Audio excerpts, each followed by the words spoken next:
Salut à tous et bienvenue sur notre chaîne dédiée au Real Madrid. N'hésitez pas à lâcher un petit pouce bleu. Si vous appréciez notre contenu, n'oubliez pas de vous abonner pour rester informé de toutes les actualités concernant votre club préféré. Dans cette vidéo, nous avons 3 nouvelles très importantes sur notre club bien-aimé. Passons à la première.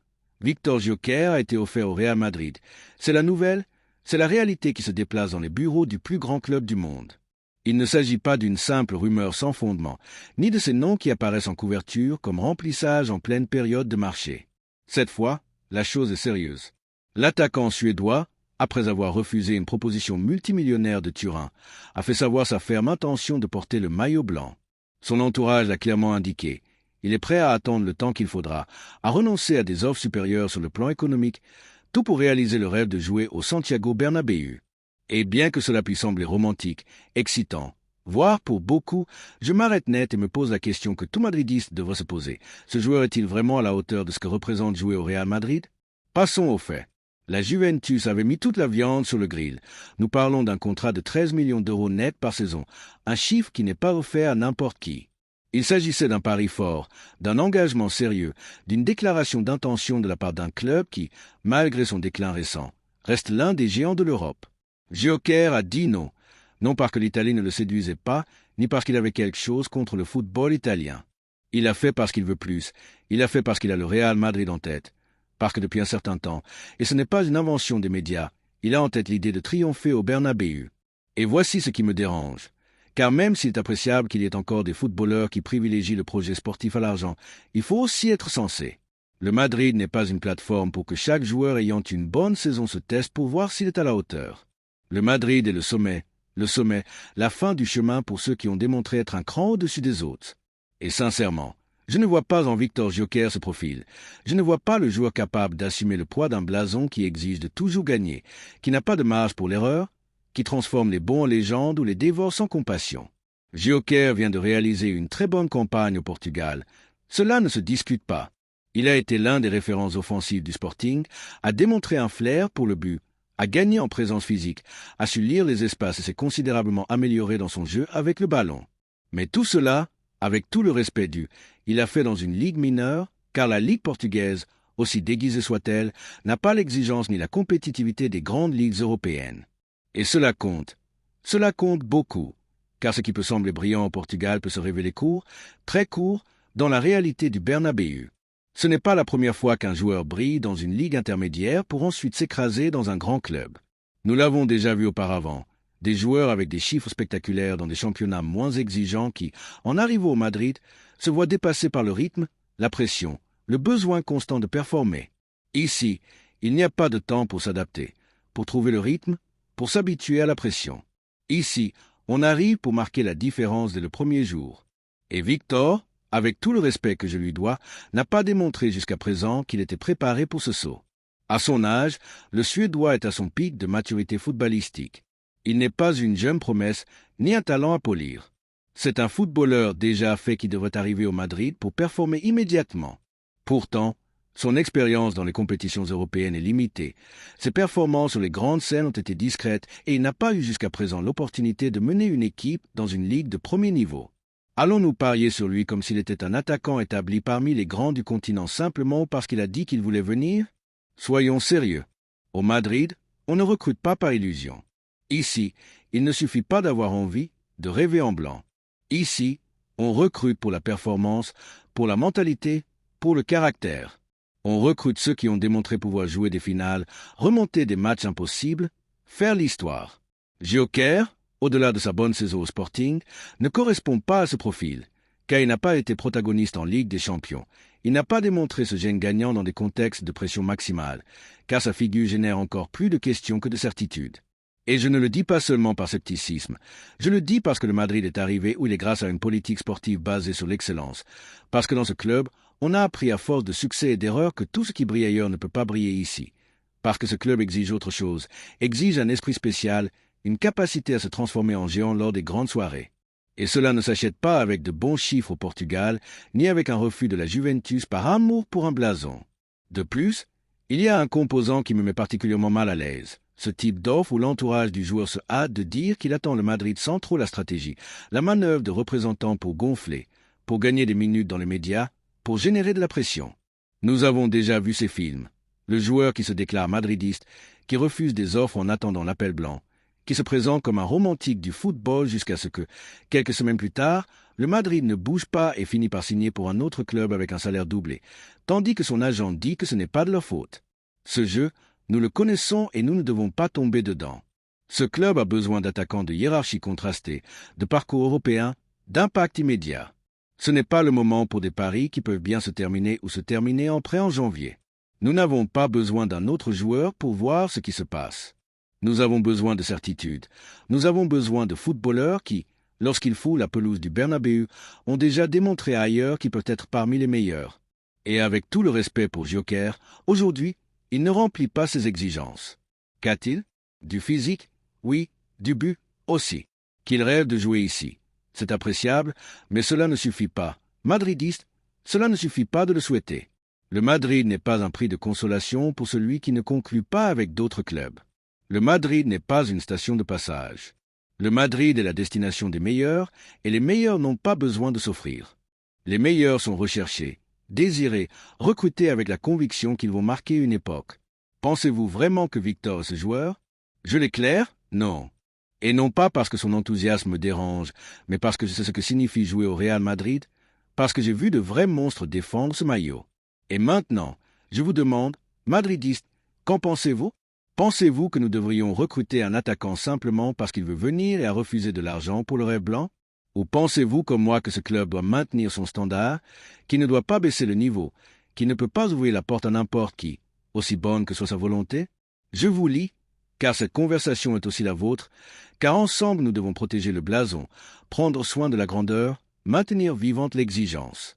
Et parce qu'à la fin, ce club n'a pas besoin de volontaires enthousiastes, ce club a besoin de légendes. La prolongation de Raúl Asensio par le Real Madrid est une nouvelle qui, en tant que madridiste, me remplit de satisfaction, non seulement parce qu'il s'agit d'un mouvement logique du point de vue sportif, mais aussi parce qu'elle représente la confirmation d'une idée que beaucoup d'entre nous défendons depuis des années. À Valdebebas, on forme aussi des joueurs capables de porter avec fierté et responsabilité le maillot blanc. Et Raúl, à seulement 22 ans, a démontré en être un. La prolongation imminente de son contrat jusqu'en 2031 est bien plus qu'un pari sur l'avenir. C'est une reconnaissance méritée pour un joueur qui a su se faire une place dans un environnement où la compétition est féroce et où les opportunités ne se donnent pas. Depuis le début de la saison, Raúl a laissé des signes clairs que son évolution n'était pas un hasard. Son passage par le centre de formation, sa constance au Castilla et, surtout, ses performances chaque fois qu'il a dû sauter dans l'équipe première ont été des arguments qui n'ont pas pu passer inaperçus dans un club où les erreurs sont sévèrement punies et où chaque minute de jeu peut signifier le début ou la fin d'une carrière. Asensio s'est montré ferme, confiant et, par-dessus tout, préparé. C'est ce genre de joueur qui n'a pas besoin de haut-parleurs pour se faire remarquer. Il ne lance pas de déclarations grandiloquentes, n'apparaît pas dans des scandales, ne vit pas du marketing. Sa réponse est sur le terrain, là, sur la pelouse. C'est là qu'il construit son profil sobre, discipliné, efficace. Son profil correspond à la tradition des défenseurs centraux qui ont fait l'histoire du Bernabéu. Il a une présence physique, sait gagner les duels corps à corps, est bon dans les airs et possède en plus une lecture tactique qui en fait un défenseur difficile à surpasser. Mais s'il y a quelque chose qui se distingue chez Raúl Asensio par-dessus tout, c'est sa capacité d'anticipation. Il n'a pas besoin de courir après l'erreur car il est rarement mal positionné. Il a cet instinct naturel pour être là où il doit être, pour fermer les espaces, pour lire les intentions de l'adversaire avant qu'elles ne se matérialisent, et cela, pour un défenseur central, vaut de l'or. Mais au-delà du football, il y a quelque chose qui, en tant que fan, me rend encore plus fier. Sa formation en tant que madridiste. Raúl est de ces footballeurs qui ont grandi au sein de l'institution, qui ont appris les valeurs du club dès les catégories inférieures, qui ont vu de leurs propres yeux ce qu'il en coûte pour arriver dans l'équipe première. Il n'est pas un produit importé ni une star achetée. Il est l'un des nôtres, et cela a une valeur symbolique énorme dans un football où il est de plus en plus habituel de voir des équipes remplies de joueurs étrangers. La présence de jeunes joueurs issus du centre de formation avec un véritable sentiment d'appartenance est fondamentale pour maintenir vivante l'identité du club. Il ne s'agit pas seulement de donner des opportunités pour le simple fait d'être de la maison. Ici, on ne donne rien. Le maillot blanc pèse trop pour faire des faveurs. Mais lorsqu'un joueur démontre être capable, lorsqu'il répond à l'exigence par la performance, alors il n'y a pas de meilleur message que de le protéger et de parier sur lui. Et c'est exactement ce que fait le club avec Raúl Asensio. Sa prolongation est une preuve d'intelligence institutionnelle. Elle assure un jeune défenseur de niveau croissant sans avoir besoin de chercher à l'extérieur ce que l'on a déjà à la maison. De plus, c'est une décision qui a du sens également du point de vue économique. Recruter un défenseur central de ses caractéristiques, avec sa projection et sa performance, coûterait une fortune sur le marché actuel. Nous parlons d'un football mondialisé où tout défenseur avait du potentiel et coté comme de l'or et où les plus grands clubs sont constamment à la chasse des jeunes talents. Renouveler Raoul non seulement protège le club des offres externes, mais permet également d'investir ses ressources dans d'autres secteurs du terrain.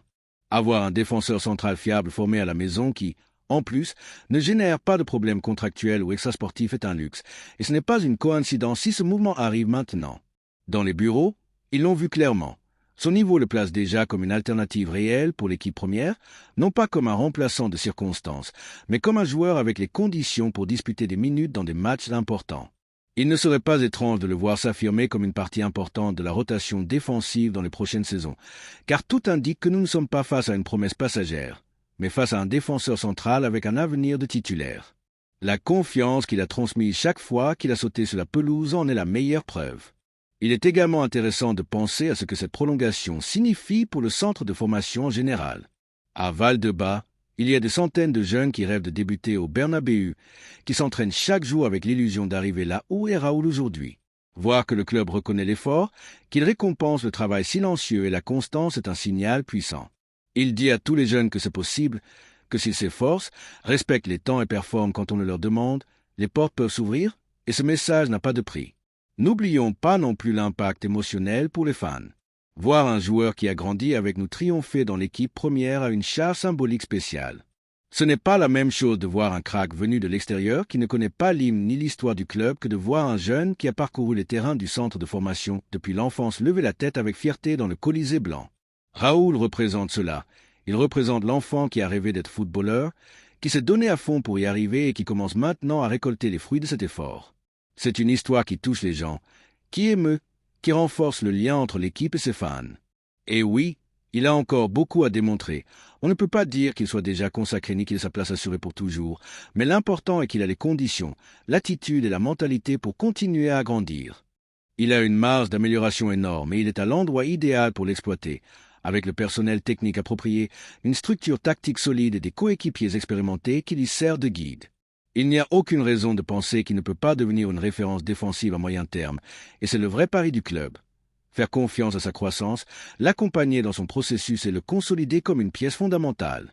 C'est pourquoi j'insiste, cette prolongation est une grande nouvelle, non seulement parce qu'elle assure le présent d'un joueur en plein développement, mais aussi parce qu'elle pose les bases d'un avenir cohérent, solide et avec une identité. Dans un football dominé par les millions et par les opérations éclairs, voir que le club continue à parier sur le centre de formation, sur le travail bien fait, est une source de fierté, car le Madrid n'est pas seulement grand parce qu'il gagne, mais aussi par la manière dont il le gagne. Et avoir des joueurs comme Raúl Asensio est une manière de maintenir ce lait vivant. Maintenant, comme toujours, j'aimerais connaître l'opinion du reste des fans. Que pensez-vous, madridistes? Pensez-vous que cette prolongation était nécessaire? Êtes-vous d'accord pour assurer sa continuité jusqu'en 2031? Voyez-vous en Raoul un futur pilier de la défense blanche ou pensez-vous qu'il lui manque encore pour être à la hauteur de l'équipe première? Personnellement, je crois que nous avons entre nos mains un défenseur central avec toutes les conditions pour triompher. Et le meilleur, c'est que nous l'avons à la maison. Mais maintenant, c'est à vous de donner votre opinion. Car ce club est à tous, et ensemble nous l'avons rendu immense. Que pensez-vous, madridistes? Sommes-nous face à la naissance d'un nouveau symbole du madridisme en défense? La troisième nouvelle concerne un énorme coup au Real Madrid. Le Real Madrid a mis les bouchées doubles pour conclure un recrutement qui a le goût d'un retour, d'une opportunité bien calculée et d'un pari sur l'avenir avec le sceau de l'identité. Álvaro Carrà est sur le point de revenir au club blanc. Le jeune latéral gauche, l'une des grandes sensations du football européen actuellement, dispute la Coupe du monde des clubs de la FIFA aux États-Unis avec le Benfica, mais sa destination, selon le prestigieux média portugais A Bola, se rapproche de plus en plus du Santiago Bernabéu. Selon les informations qui ont commencé à circuler dans les médias internationaux, le club de Chamartin aurait déjà atteint un accord total avec l'entité lisboète pour obtenir les services du footballeur en échange de 50 millions d'euros, une somme qui, à mon avis, est plus que justifiée par le niveau et la projection du joueur. Et si tout se passe comme prévu, Cara signera un contrat pour les 6 prochaines saisons et deviendra, après la fin du tournoi international, un nouveau joueur du Madrid. En tant que madridiste, je ne peux qu'applaudir cette opération, car nous ne parlons pas d'un latéral quelconque, ni d'une opération improvisée, ni d'un recrutement sans critères. Nous parlons d'un joueur qui s'est formé à la maison, qui connaît l'idiosyncrasie du club, qui a mamé depuis l'intérieur ce que représente le fait de porter le maillot blanc et qui, maintenant, après avoir explosé dans le football d'élite avec le Benfica, est prêt à faire le saut définitif. Son départ il y a quelques années faisait partie d'un processus naturel pour chercher des minutes et grandir. Tous les chemins ne sont pas linéaires et parfois les talents ont besoin de sortir pour mûrir, se renforcer et revenir lorsqu'ils sont vraiment prêts à relever le défi. Et Cara l'est, sans aucun doute. La première chose à souligner est son énorme progression au Benfica, dans un club où l'exigence est élevée, où chaque match sert de vitrine pour l'Europe. Alvaro a su gagner le respect du vestiaire, du corps technique et des fans portugais grâce à ses performances. Il a été constant, intelligent en défense, profond en attaque et équilibré dans sa prise de décision. Il a une enjambée qui déborde, une capacité d'association qui lui permet de bien se connecter avec le milieu et une lecture tactique qui le rend efficace dans la contention. Ce n'est pas seulement de la vitesse, c'est du football, c'est de l'intelligence, c'est de la maturité. Et quand on voit comment il s'est débrouillé dans un tournoi de grande visibilité comme cette Coupe du Monde des clubs, où chaque mouvement est suivi par des recruteurs de la moitié de la planète, on comprend que le moment de son recrutement n'est pas une coïncidence. Le Madrid a su se mouvoir avec astuce, sans précipitation mais sans laisser les autres lui souffler la vedette, car oui, il y avait de la concurrence. On parlait d'intérêt de la Premier League, voire de clubs italiens avec des offres agressives. Mais Cara, dès le premier moment, avait les idées claires.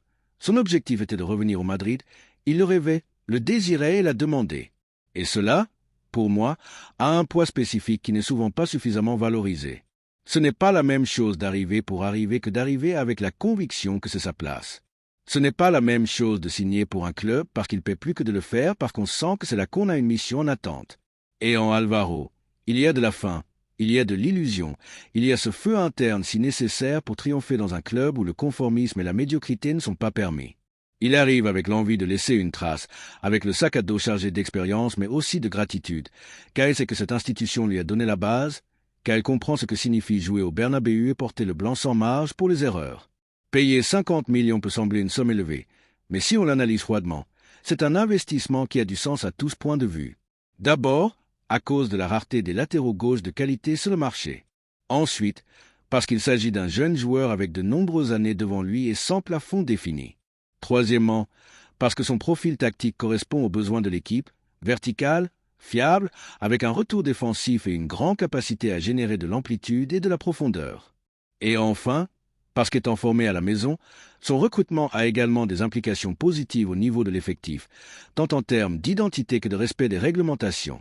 Et je le dis sans détour, cela m'enthousiasme, car je sens que le club récupère un joueur qui peut marquer une époque. Cela m'enthousiasme parce qu'il est des nôtres, parce qu'il ne vient pas pour expérimenter mais pour triompher. Et cela m'enthousiasme parce que cela démontre que le centre de formation n'est pas seulement une usine à joueurs pour d'autres équipes, mais aussi un endroit d'où peuvent sortir des pièces importantes pour l'équipe première, même si leur chemin les a d'abord menés à triompher loin de la maison. Il ne s'agit pas de romantiser le recrutement pour le simple fait d'être né à la maison. Il s'agit de valoriser ce qu'il a fait depuis son départ, de reconnaître sa maturité, son évolution et son ambition. Et aussi de comprendre que dans un club comme le Madrid, avoir des footballeurs qui connaissent la culture interne et qui n'ont pas besoin d'adaptation externe est un atout précieux. Alvaro Cara n'aura pas besoin de 6 mois pour comprendre ce que signifie chaque entraînement. Il n'aura pas besoin qu'on lui explique ce que signifie la pression de jouer un classique ou une demi-finale européenne. Il a de la précision dans la passe, de l'intelligence dans les démarquages et, surtout, une conviction dans son jeu qui en fait un joueur fiable. Il n'improvise pas, ne se cache pas, il a du caractère, il a du tempel, il a ce qu'il faut pour concourir au plus haut niveau. Et si les délais prévus sont respectés, son arrivée se produira dès que le Benfica aura terminé sa participation à la Coupe du Monde des clubs. L'accord, selon les sources lusophones, est déjà signé. Le contrat serait pour 6 ans. Ce qui parle de la confiance absolue du club dans son développement et aussi de l'intention que son retour ne soit pas testimonial, mais fasse partie d'un projet sérieux. C'est pourquoi aujourd'hui, en tant que madridiste, je sens que nous sommes face à un mouvement de ceux qui, avec le temps, peut être rappelé comme l'une des décisions les plus intelligentes des dernières années. Non pas parce que Cara va tout résoudre dès le premier jour, mais parce que nous recrutons quelque chose qui va au-delà d'un latéral gauche. Nous récupérons un projet qui nous a échappé, un talent qui est revenu amélioré et un joueur qui arrive avec faim et un sentiment d'appartenance. Et cela, pour ce club, c'est de l'or pur. Maintenant, je vous demande, Madridistes, que pensez-vous de ce recrutement? Pensez-vous comme moi que c'est une grande nouvelle que Alvaro Carrà revienne au Bernabéu pour rester? Pensez-vous que le prix payé est justifié? Et qu'attendez-vous de lui dans cette nouvelle étape? Personnellement, je ne peux m'empêcher d'être enthousiaste, car il y a des opérations qui ont non seulement une logique sportive, mais aussi une âme, et celle-ci, pour moi, en est une. Carrà revient à la maison, et je suis convaincu que ce n'est pas pour passer inaperçu, c'est pour briller. Que pensez-vous? Lui réservons-nous l'accueil qu'il mérite? Laissez-nous votre opinion dans les commentaires. Merci d'avoir regardé cette vidéo et j'espère que cette vidéo vous a plu. N'hésitez pas à lâcher un petit pouce bleu, vous abonner à la chaîne et à activer la cloche pour ne rien manquer des prochaines vidéos.